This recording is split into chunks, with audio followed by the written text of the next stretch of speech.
El Señor esté con ustedes. Y con tu espíritu.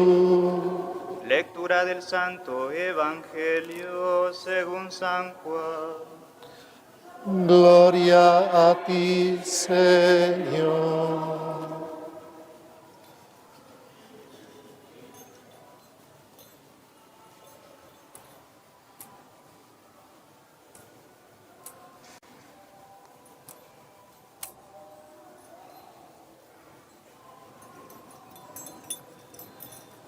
En aquel tiempo, Jesús se fue a la otra orilla del mar de Galilea o de Tiberíades. Lo seguía mucha gente porque habían visto los signos que hacía con los enfermos. Subió Jesús entonces a la montaña y se sentó allí con sus discípulos. Estaba cerca la Pascua, la fiesta de los judíos. Jesús entonces levantó los ojos y al ver que acudía mucha gente, dice a Felipe: ¿Dónde compraremos panes para dar de comer a toda esta gente? Lo decía para ponerlo a prueba, pues bien sabía él lo que iba a hacer. Felipe le contestó: 200 denarios no bastan para que a cada uno le toque un pedazo de pan. Uno de sus discípulos, Andrés, el hermano de Simón Pedro, le dice: Aquí hay un muchacho que tiene 5 panes de cebada y 2 peces, ¿pero qué es eso para tantos? Jesús dijo: Digan a la gente que se siente. Había mucha hierba en aquel sitio. Se sentaron. Solo los hombres eran unos 5000. Jesús tomó los panes, dijo la acción de gracias y los repartió a los que estaban sentados. Hizo lo mismo con el pescado y les dio todo lo que quisieron. Cuando se saciaron, dice a sus discípulos: Recojan los pedazos que han sobrado, que nada se desperdicie. Los recogieron y llenaron 12 canastas con los pedazos que sobraron de los 5 panes de cebada. La gente entonces, al ver la señal milagrosa que había hecho, decía: Este sí que es el profeta que tenía que venir al mundo. Jesús entonces, sabiendo que iban a llevárselo para proclamarlo rey, se retiró otra vez a la montaña él solo.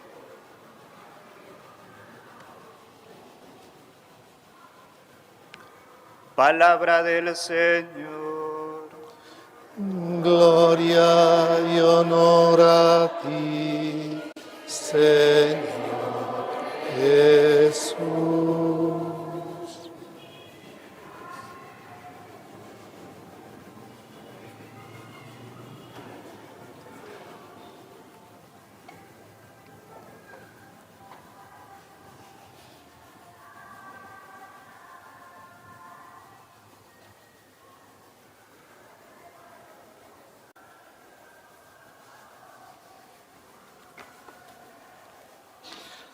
Pueden tomar asiento. Queridos hermanos, mi saludo a los que nos siguen a través del canal Católico San Gabriel y las redes sociales. Especialmente mi saludo hacia los enfermos y hacia los ancianos. Hoy voy a hacer la homilía no siguiendo el Evangelio, que ya la hice ayer en la misa de la noche, sino la segunda lectura del apóstol San Pablo a los Efesios. Porque en esta segunda lectura, ahí vemos una catequesis de tipo moral que nos da el apóstol San Pablo, inspirado por el Espíritu Santo, que transmite también la enseñanza del Señor, porque ya lo dice la Escritura, toda Escritura sirve para enseñar. Y San Pablo lo que hace aquí es exponer las virtudes que se derivan de la fe en Cristo y que animan la virtud más excelente de todas, que es la caridad, el amor de Dios en el creyente, que vive en la gracia de Dios, que es el principal don del Espíritu Santo, para mantener así a la persona íntegra consigo misma. También nos ayudan estas virtudes que resalta hoy San Pablo para la vida familiar y para la vida de la Iglesia, también como familia de Dios. Comienza el apóstol diciendo: yo, el prisionero por el Señor, les ruego que anden como pide la vocación a la que han sido convocados. El prisionero por el Señor. Sí, San Pablo se encontraba preso en una cárcel por ser seguidor, por ser apóstol de Cristo, amigo del Señor, por defender la palabra de Dios. A veces el cristiano tiene que dar también ese testimonio y preferir la cárcel, o que lo consideren de segunda categoría, como en muchos países, que los cristianos son ciudadanos de segunda categoría, o incluso pues que estén amenazados incluso de muerte. Sigue habiendo mártires de sangre en la Iglesia. No pensemos que los mártires son de los primeros siglos. Durante toda la historia de la Iglesia siempre ha habido mártires, ha habido cristianos, hombres y mujeres, que han preferido morir antes que abandonar al Señor, que apostatar de la fe o que blasfemar, o han preferido salir de su país y perderlo todo antes que perder la fe en el Señor. Y comienza el apóstol diciendo que andemos como pide la vocación a la que hemos sido convocados. La llamada que nos ha hecho Dios a todos nosotros es la de ser sus hijos, la de ser cristianos. Lo somos por la fe y por el bautismo que hemos recibido, el bautismo de Cristo en la Iglesia de Cristo.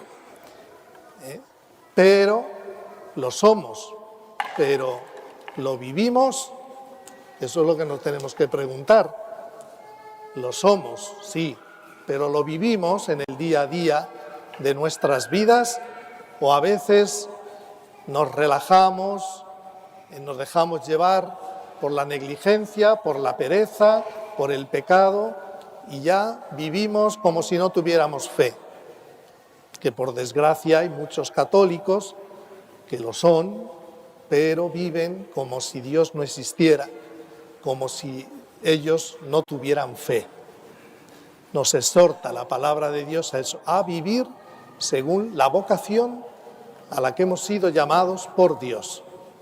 Y ahora San Pablo pues va a decir algunas cualidades que debe tener quien cree en Jesucristo y vive su fe en la Iglesia de Cristo. Y por eso dice: sean siempre humildes y amables, sean comprensivos, sobrellévense unos a otros con amor. Destaca San Pablo la virtud de la humildad, la amabilidad, la comprensión y el soportarnos unos a otros por amor y con amor. Son virtudes muy necesarias, fuerza interior muy necesaria para que la persona pues sea una persona sana espiritualmente, una persona que es humilde, comprensiva, amable y que tiene esa capacidad de saber aguantar, de saber soportar los defectos de los demás por amor. Es una persona íntegra, su personalidad está reforzada con la gracia de Dios y esa gracia de Dios da en esta persona esos frutos. San Bernardo dice que humilde es la persona que tiene conciencia de su propia indignidad y de lo poco que es en comparación con Dios. Es la persona que reconoce la verdad de lo pecador que es uno. Somos pecadores y lo reconocemos. Y Esto nos lleva a comparar nuestra vida con la de Cristo. Yo como cristiano, mi vida se va pareciendo cada vez más a Cristo, va surgiendo en mí los sentimientos de Cristo, los pensamientos de Cristo, las actitudes interiores de Jesucristo. Eso es seguir a Cristo, eso es ser imitadores de Jesucristo. Por eso el cristiano no se tiene que comparar con nadie, nada más que con Cristo y con lo que Dios desea de nosotros. O sea, en mi vida se va dando lo que Dios quiere de mí, lo que Dios desea de mí, el sueño que Dios tiene sobre mí o no. La humildad. No tenemos que confundir la humildad con ser un sonso o un retraído o alguien ahí así apocado, ¿no? No tiene nada que ver la humildad con eso. Uno puede ser humilde y a la vez muy valiente y muy audaz. La humildad es la verdad, decía Santa Teresa, la verdad de lo que somos, el reconocimiento de los dones de Dios en nosotros, por un lado, que los tenemos, pero por otro lado también el reconocer nuestros pecados, nuestras deficiencias, nuestras debilidades, nuestros errores. Dice San Pablo, sean siempre amables, la amabilidad. San Francisco de Sales, otro santo, dice que ser amables es pensar bien de todos, hablar bien de todos y hacer bien a todos. Eso es una persona amable. Cuando digo, esta persona, ¿qué amable es? A veces confundimos la amabilidad con que es una persona que siempre está riendo, que está... No, la amabilidad es otra cosa. La amabilidad es esa cualidad también de amar y dejarse amar. Porque a veces somos duros y no dejamos que los demás nos amen. Y es tan importante amar como dejarse amar. Y eso es la amabilidad, dejarse amar. Pues tú piensa, todo esto que dice la palabra de Dios, ¿cómo lo vives tú esto con tu familia, con tu esposo, con tu esposa, con tus padres, tus hijos, tus hermanos? ¿Cómo lo vives en relación con la familia de Dios, con los que formamos la Iglesia? ¿Eres amable? ¿O alguien se dirige a ti y parece que está ante un cactus que si se acerca le pincha, ¿no? A veces las personas, a veces somos así. Se acerca a alguien y estamos ya a la defensa. ¿Qué? Sí, si no he dicho nada todavía. La amabilidad. La comprensión, sean comprensivos. Ser comprensivos es ponerse en el lugar del otro, no criticar a los demás sin conocer su historia. Qué fácil es hablar de los demás y a veces no conocemos su historia familiar, la salud que tiene de cuerpo o de mente, su temperamento, sus deficiencias, su educación. A veces nos dejamos llevar rápido de la palabra y criticamos y a veces hasta juzgamos, que es peor, ¿no? Juzgamos a una persona y apenas conocemos a esa persona. Por eso Dios, que nos conoce perfectamente, Dios no nos condena porque conoce nuestra historia, conoce todo lo nuestro. Y entonces comprende cómo somos, cómo actuamos, por qué decimos esto, por qué tenemos esta deficiencia, esta debilidad. Claro, somos pues lo que hemos vivido desde que fuimos engendrados en el vientre de nuestras madres hasta la actualidad. Y ha influido gente y circunstancias y muchas cosas que nos hacen ser como somos. ¿eh? Por eso la persona comprensiva no condena, sino que intenta ponerse en el lugar del otro, ponerse en sus zapatos, como decimos por aquí, ¿no? Ponerse en los zapatos del otro y sobrellévense unos a otros con amor. Sobrellevarse con amor es tener paciencia con las otras personas, es soportar por amor. Cuidado, quita la palabra amor y entonces ya no tiene sentido. Cuando hay amor a alguien, tenemos la fuerza para soportar a esa persona, que puede ser tu esposo, tu esposa, tus hijos, tus padres, tus hermanos, un compañero de trabajo, un fiel de la iglesia, un sacerdote, una religiosa, un catequista, pues cualquier persona. Cuando hay amor, pues tenemos fuerza para aguantar, soportar de alguna manera los defectos del otro, las molestias de los demás, el no andar quejándonos continuamente de los defectos de las personas que viven con nosotros. ¿Pero por qué? Pues porque tú y yo tenemos los nuestros también, pero no te das cuenta. Que a veces vas ahí, te pasas la vida diciendo, es que mi esposo, es que mi esposo, es que mi esposo, ¿y tú qué? Tú no tienes defectos, tú eres perfecta. O los hijos, es que mi mamá, y tú, hijita, tú eres la perfección, tú no tienes ningún defecto. No seamos ciegos, todos tenemos defectos, todos. Y si no somos capaces de aguantar los defectos del prójimo, no puede haber relación entre nosotros.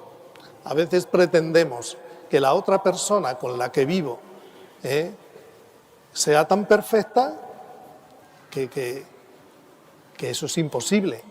Entonces, por eso las relaciones andan tan mal actualmente, porque nos creamos unos ideales de perfección en los demás que no son verdad, que no existen. Como a veces las jovencitas, ¿no? Ya de cierta edad, que les dices, hijita, tú no tienes tu enamorado, no piensas casarte, no es que yo esté esperando a mi San José. Pues mira, hijita, no esperes, porque San José solo hay uno y se lo llevó la Virgen María, ya no. Así que si andas ahí a ver si encuentro el varón perfecto, no lo vas a encontrar nunca, hija. A ver si encuentro la mujer perfecta con la que poder formar una familia, un matrimonio. Pues no vas a encontrarla. No, porque no existe. Todos somos imperfectos, pecadores, es nuestra condición humana.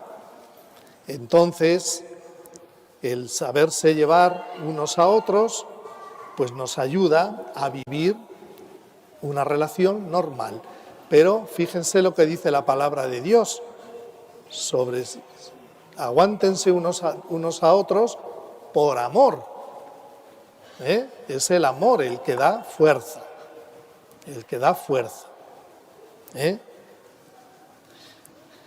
Y a veces nos enfadamos o discutimos por cosas que no tienen demasiada importancia y hacemos a veces pues un drama de algo que no tiene importancia.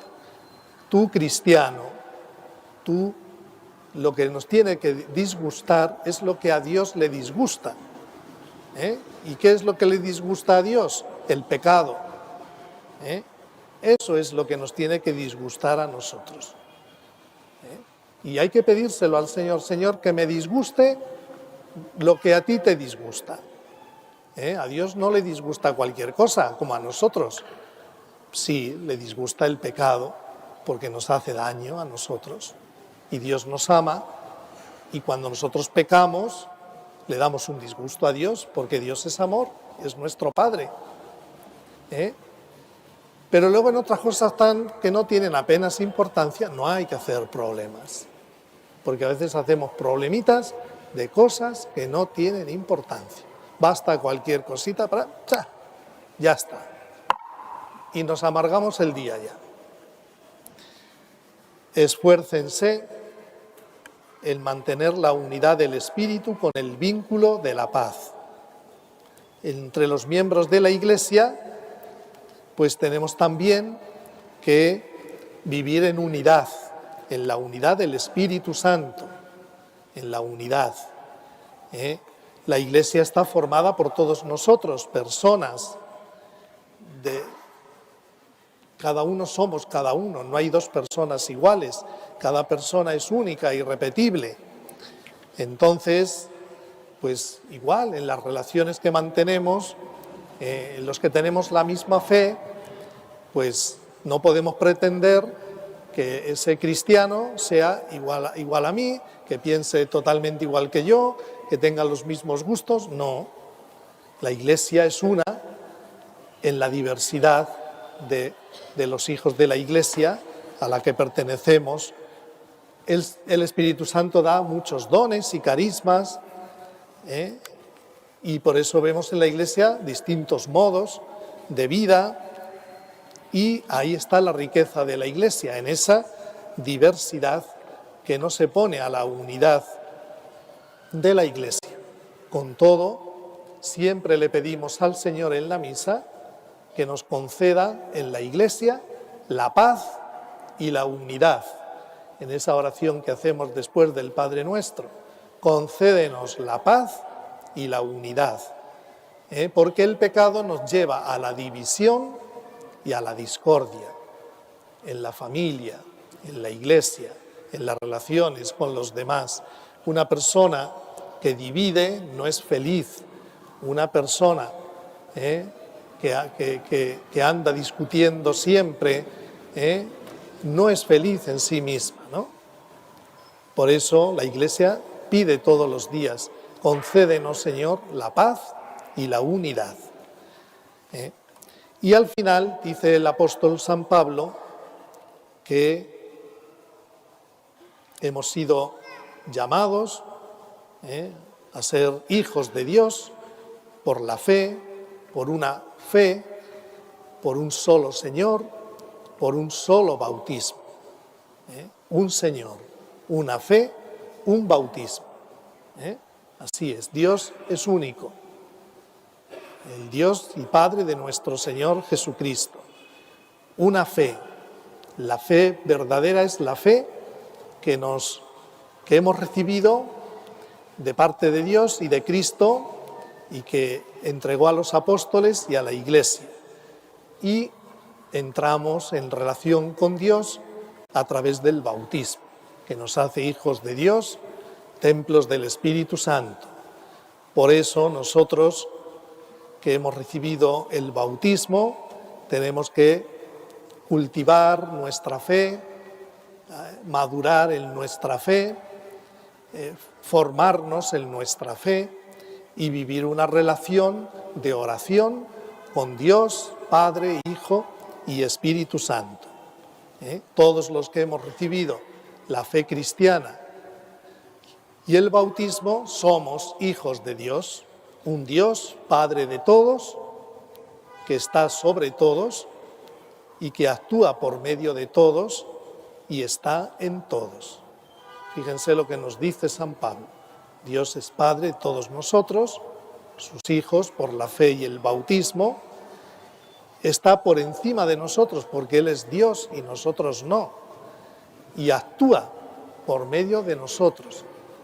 Dios puede decirte algo a través de un hermano, de una hermana, sí, escucha, porque todo lo bueno que alguien te dice, un buen consejo, una buena orientación, tú tienes que compararlo con la palabra de Dios para ver si eso viene de Dios o no. Pero Dios nos habla a través de todos y está en todos nosotros. Habita Dios en nosotros. Por eso podemos llamarnos hermanos. Querer ser hermanos sin Dios es imposible. Querer crear una fraternidad echando a Dios fuera, eso es imposible, porque para ser hermanos necesitamos un Padre común, y el Padre común es el Padre de nuestro Señor Jesucristo. Y aunque uno se empeñe en decir, tenemos que vivir como hermanos, tenemos que ser hermanos, si no está Dios en nuestras vidas, es imposible. El lema de la Revolución Francesa era igualdad, fraternidad, libertad. Y en ese periodo de la Revolución Francesa se mataba a mucha gente que no estaba de acuerdo con las ideas revolucionarias. ¿Qué fraternidad hubo ahí? Ninguna. Si ahí andaba la guillotina todos los días cortando cabezas en la época de la Revolución Francesa. Tenían un eslogan muy bonito, basado en los principios cristianos, pero luego no lo vivían, porque el que no estaba de acuerdo, le cortaban el cuello, le cortaban la cabeza. Sin Dios no puede haber fraternidad, por mucho que lo digamos. Así ocurrió en esa época de la historia de Francia y de Europa. Mucha fraternidad, mucha igualdad, pero eran solo palabras, no se vivía. Bien, pero si Dios está en nosotros, entonces sí nos damos cuenta que de Dios venimos y que por lo tanto podemos ser hermanos unos con otros. Pues que el Señor nos conceda vivir estas virtudes de las que habla la palabra de Dios en la segunda lectura que hemos proclamado. Que así sea. Profesamos juntos nuestra